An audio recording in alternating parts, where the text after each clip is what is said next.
The little girl's hands were red with cold as she dug through the dumpster, her breath forming small clouds in the December air. From his apartment window, Mark Wilson watched, a mug of coffee forgotten in his hand. It was Christmas Eve, and while most children dreamed of presents under trees, this child, no older than his own daughter, was searching through garbage. What he discovered when he went to help her would change both their lives forever, in ways neither could have imagined.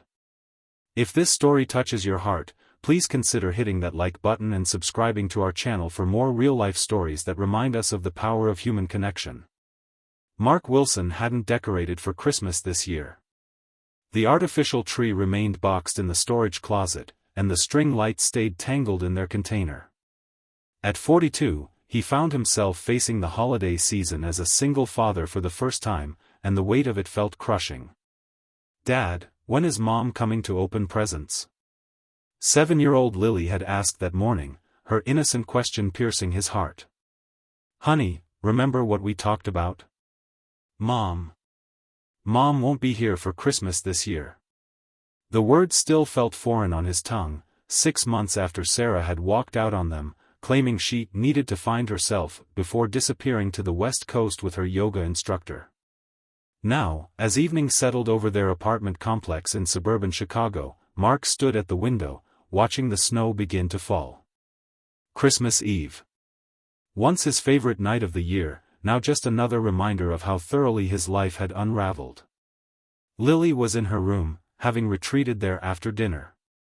She'd barely touched her macaroni and cheese, her favorite, and had asked to be excused early. Mark didn't push. The child psychologist had warned him that the holidays would be especially difficult, that Lily might withdraw as she processed her mother's absence during what should be the most magical time of year. He was about to turn away from the window when movement caught his eye. In the dim glow of the parking lot lights, a small figure approached the dumpsters behind the building. A child, bundled in a coat too thin for the December chill, her head covered by a worn knit hat. Mark squinted, wondering if he was seeing things. It was nearly 8 p.m. on Christmas Eve, with the temperature hovering around 20 degrees. What child would be out alone, much less digging through trash? He watched, coffee growing cold in his hand, as the girl methodically opened bags, peering inside before moving to the next. Something about her deliberate movement suggested this wasn't her first time searching through garbage. "What the hell?" he muttered, setting down his mug. Before he could think twice, he was grabbing his coat from the hook by the door. "Lily," he called down the hallway, "I need to step outside for just a minute. Lock the door behind me, okay? I'll knock 3 times when I come back." Lily appeared in her doorway, clutching the stuffed elephant she'd had since infancy. "Where are you going?" "Just downstairs. There's someone who might need help." Lily's eyes widened slightly. "Is it Santa?" Despite everything, Mark felt a smile tug at his lips. "No, honey. Not Santa. Just someone who looks cold. I'll be right back." After making sure Lily locked the door, Mark hurried down the 3 flights of stairs and out the back entrance of the building. The cold hit him immediately, biting at his exposed face and hands. He shoved his fingers into his pockets and rounded the corner to the dumpster area. The girl was still there, standing on tiptoes to reach deeper into a bag. She couldn't have been more than 8 or 9, with a small frame that made her look even younger. Her coat, a faded blue puffer jacket, had a tear along one sleeve, and her boots were scuffed and worn. "Hey there," Mark called softly, not wanting to startle her. She whirled around anyway, eyes wide with fear. In the harsh security light, her face was pale and smudged with dirt, her cheeks reddened by the cold. "I'm not doing anything wrong," she said quickly, backing away from the dumpster. "I'm just looking." Mark held up his hands. "It's okay. I'm not mad. But it's freezing out here, and it's Christmas Eve. Shouldn't you be home?" The girl's eyes darted to the side, as if calculating an escape route. "I'm fine," she insisted, though her teeth chattered slightly. "I live right upstairs," Mark said, pointing to his window. I saw you from up there. Are you looking for something specific? She hesitated, then seemed to make a decision. Food, she admitted. Sometimes people throw away good stuff. Especially at Christmas. The simple statement hit Mark like a physical blow. While he'd been wallowing in self-pity over his broken marriage, this child was searching through garbage for food on Christmas Eve. When's the last time you ate? He asked, trying to keep his voice casual. She shrugged. Yesterday, I think. We had some crackers. We?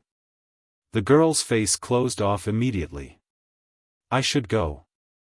Wait, Mark said quickly. Look, I have a daughter about your age. She's upstairs right now. We have plenty of food, mac and cheese, some chicken soup, cookies. You're welcome to come up and have something warm to eat. Suspicion clouded her features. My mom says not to go with strangers. That's very smart of your mom, Mark agreed. Where is she now? Working, the girl said, but something in her voice didn't ring true. She works nights. And she knows you're out here? The girl looked away. I should really go. Mark felt torn. He couldn't let this child wander off into the night, hungry and cold, but he also couldn't force her to come with him. What's your name? He asked gently. After a long pause, she answered. Emma. I'm Mark. Listen, Emma, I understand if you don't want to come upstairs. But at least let me bring you some food. You can wait right here, where you can see the door. I'll be back in 5 minutes, tops. Emma studied him, weighing her options. Finally, she gave a small nod. Don't move, okay? 5 minutes. Mark hurried back inside and up to his apartment, knocking 3 times as promised. When Lily opened the door, he quickly explained the situation while gathering food into a bag, a container of leftover chicken soup, half a loaf of bread, apples, a box of cookies, and some cheese sticks. Can I come? Lily asked, her eyes bright with curiosity. Mark hesitated. Not this time, sweetie. But I'll be right back, I promise. To his relief, Emma was still by the dumpster when he returned, bouncing slightly to keep warm. Here, he said, handing her the bag. There's soup in a container, it's still warm.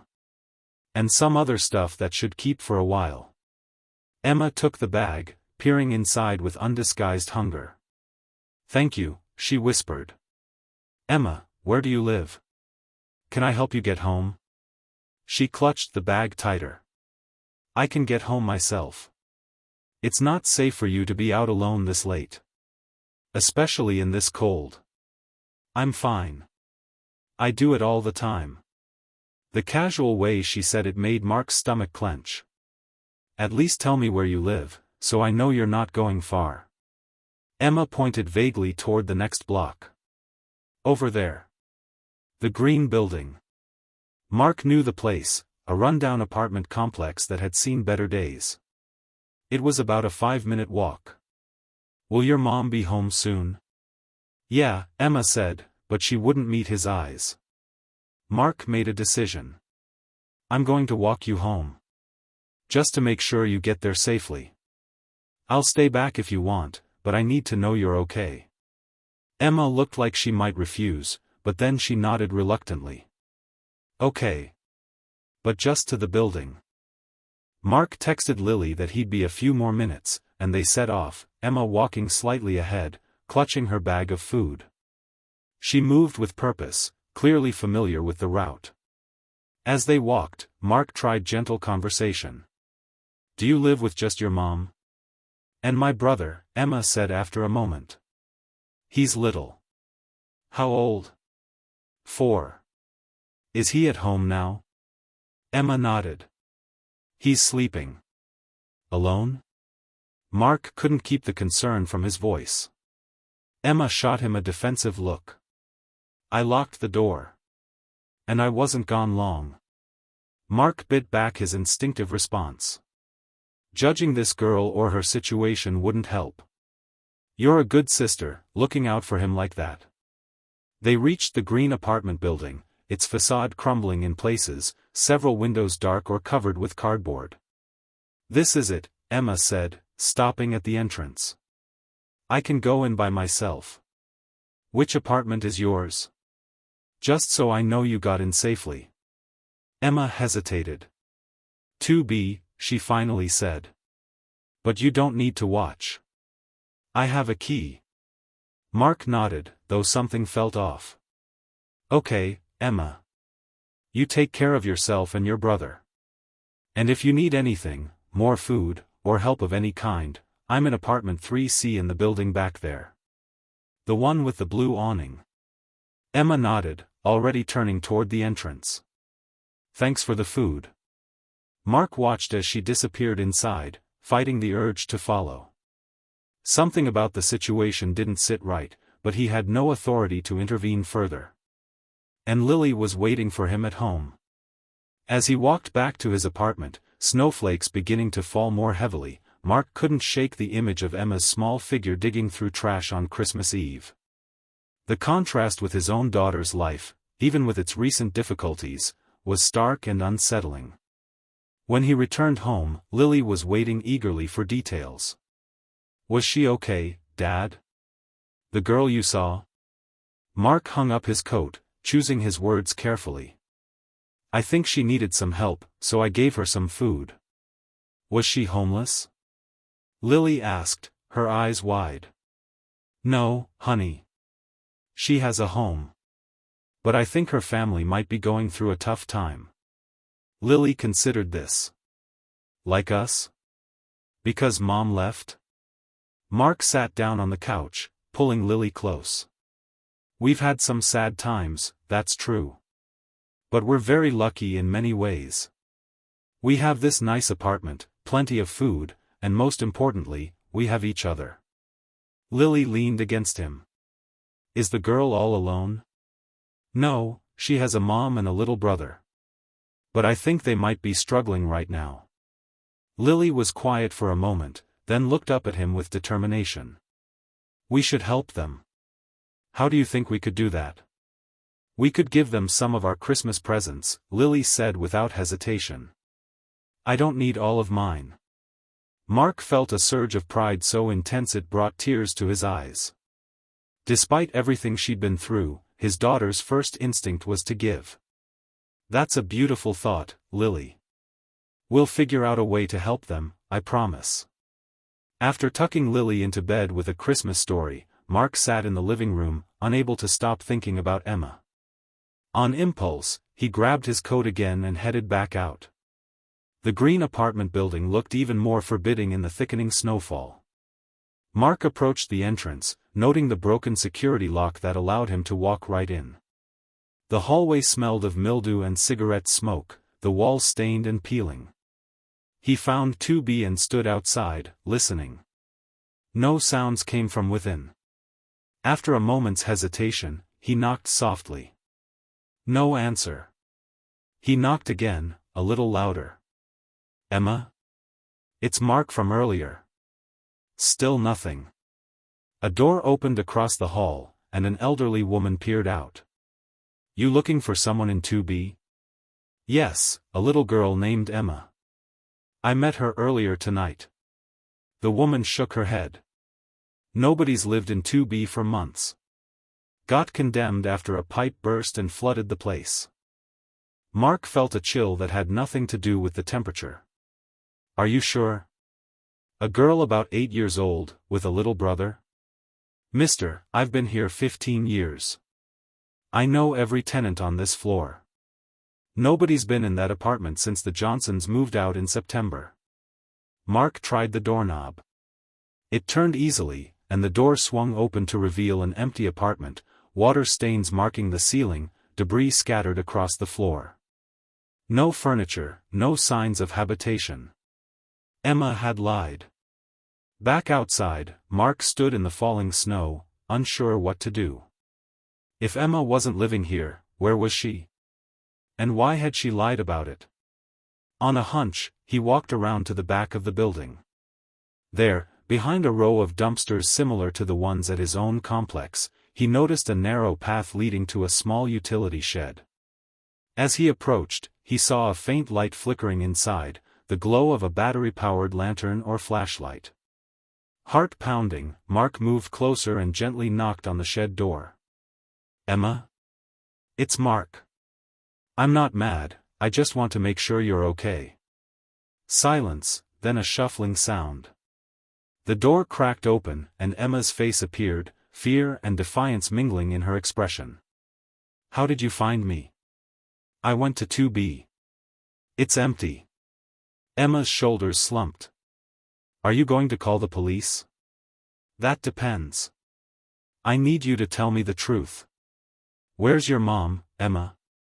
And your brother?" Emma glanced behind her, then back at Mark. After a long moment, she opened the door wider. The shed was tiny, maybe 8 by 10 feet. A makeshift bed of blankets and coats covered one corner. A small boy, presumably her brother, slept there, bundled up against the cold. A few plastic bins contained what looked like clothes and supplies. The soup container Mark had given her sat empty beside a half-eaten apple. "My mom died," Emma said quietly, her voice flat. 3 months ago. Cancer. They were going to put us in foster care, but they said they might separate us. I couldn't let them take Tommy away from me. He's all I have left." Mark felt like the ground had dropped out from under him. "You've been living here? All this time?" Emma nodded. "Mom's friend let us stay with her at first, but then her boyfriend came back, and he didn't want us there. We had nowhere else to go." "How have you been surviving?" "I saved some money from Mom's purse. And I know how to find food and stuff. I've been careful. Tommy thinks we're camping while we wait for Mom to come back from the hospital." Her voice broke slightly on the last words. Mark looked at the sleeping child, then back at Emma, whose small face showed a weariness no child should know. "Emma, you can't stay here. It's freezing, and it's not safe." "We're not going to foster care," she said fiercely. "They'll split us up. I promised Mom I'd take care of Tommy."